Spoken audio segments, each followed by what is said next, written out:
पिछले कुछ समय से ट्राई कंज्यूमर्स हितों को लेकर के काफी एक्शन में दिख रहा है। हाल ही में ट्राई की सख्ती के बाद सारे प्राइवेट टेलीकॉम कंपनियों ने कॉलिंग वाले प्लान्स लॉन्च कर दिए। हालांकि दूसरे प्लान्स में कोई बदलाव तो नहीं हुए हैं, लेकिन कुछ प्लान्स महंगे जरूर हो गए हैं। कम से कम इतना यूजर्स के लिए हुआ है कि अब उन्हें कॉलिंग के पैक्स चुनने का ऑप्शन है, यानी अगर डेटा की जरूरत नहीं है तो कॉलिंग वाले पैक से काम चला सकते हैं। ट्राई ने अब टेलीकॉम कंपनियों पर पेनाल्टी लगाने का फैसला किया। हालांकि ये पेनाल्टी प्लान्स को लेकर के नहीं है, बल्कि स्पैम कॉल्स को लेकर के है। ट्राई के मुताबिक अगर टेलीकॉम कंपनियां स्पैम कॉल्स को पूरी तरह से ब्लॉक नहीं करती हैं तो उनके ऊपर 10 लाख रुपए तक की पेनाल्टी लगाई जा सकती है।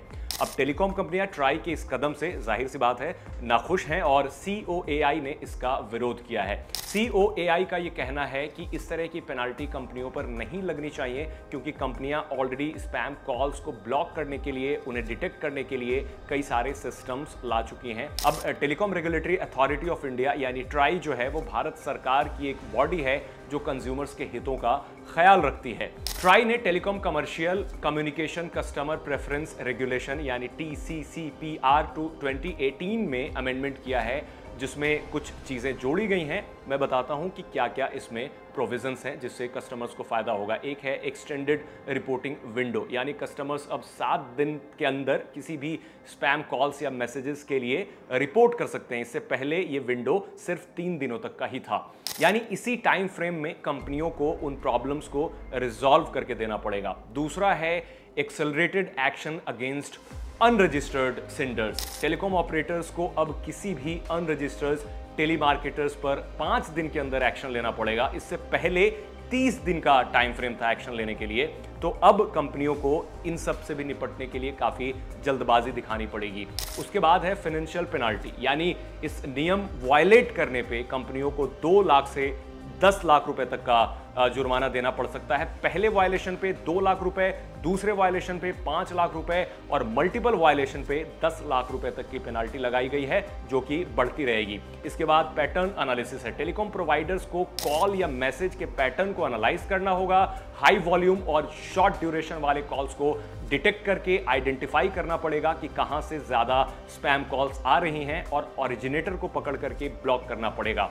उसके बाद जो मैसेज की कैटेगरी है उसमें P, S, T और G से हाईलाइट करना पड़ेगा। P का मतलब है प्रमोशनल, S का मतलब है सर्विसेज, G का मतलब है गवर्नमेंट और T का मतलब है ट्रांजैक्शनल। तो जो भी मैसेजेस आएंगे उसके सामने ये प्रीफिक्स लगाना पड़ेगा। अब इससे कस्टमर्स को क्या फायदा होगा? अब स्पैम कॉल्स को रिपोर्ट करने के लिए आपके पास ज्यादा टाइम फ्रेम होगा। पहले काफी कम टाइम फ्रेम होता था, यानी आप ज्यादा समय तक के बाद ये आप कंप्लेंट कर सकते हैं। इस मैंडेट के बाद कंपनियों को स्पैम कॉल और मैसेजेस की शिकायत का निपटारा बहुत जल्दी करना पड़ेगा। मैसेज में हेडर प्रोविजन के बाद कस्टमर्स के लिए ये जानना आसान हो जाएगा कि कौन सा मैसेज कहां से आया है, मतलब गवर्नमेंट का मैसेज है या फिर ट्रांजैक्शनल मैसेज है, ये आसानी से आइडेंटिफाई कर सकते हैं। सवाल यह है कि टेलीकॉम कंपनियां इस चीज का विरोध क्यों कर रही हैं? भारत में सभी जो प्राइवेट टेलीकॉम कंपनियों को COAI रिप्रेजेंट करती है और उनके हितों का ख्याल रखती है, ठीक वैसे ही जैसे कंज्यूमर्स के हितों का ख्याल ट्राई रखती है। बट ट्राई गवर्नमेंट की बॉडी है, ये गवर्नमेंट की बॉडी नहीं है, ये उनका अपना एसोसिएशन है।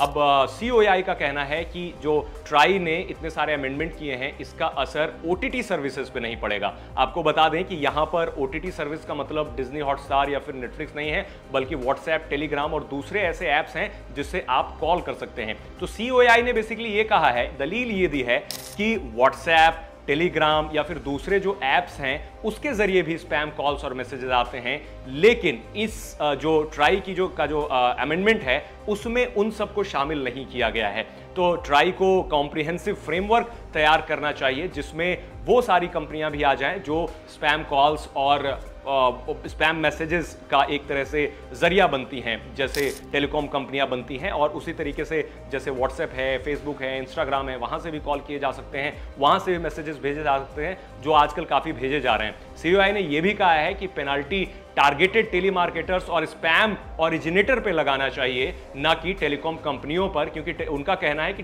टेलीकॉम कंपनी एक तरह से बीच का काम करती है जो एक ब्रिज की तरह रहती है। पेनाल्टी की वजह से टेलीकॉम कंपनियों पर लोड बढ़ेगा, क्योंकि टेलीकॉम ऑपरेटर्स के पास यूजर बेस ज्यादा है और वाइड नेटवर्क है, तो इसका असर पड़ेगा, ऐसा कहना है COAI का।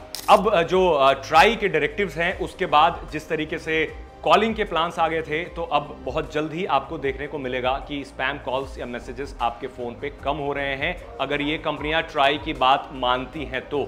अदरवाइज अगर किसी और चीज पे बात बनती है तो वो बाद में देखा जाएगा। बट आप हमें कमेंट में जरूर बताएं कि आपका ओपिनियन क्या है, स्पैम कॉल्स और मैसेजेस को पकड़ने के लिए क्या क्या सिस्टम इन प्लेस किया जा सकता है। तो आपको क्या लगता है कि ट्राई के इस डायरेक्टिव के बाद क्या कुछ बदलाव देखने को मिल सकता है, या फिर आपको लगता है कि ऐसे ही जो चीज चल रही है वैसे ही चलती रहेंगी?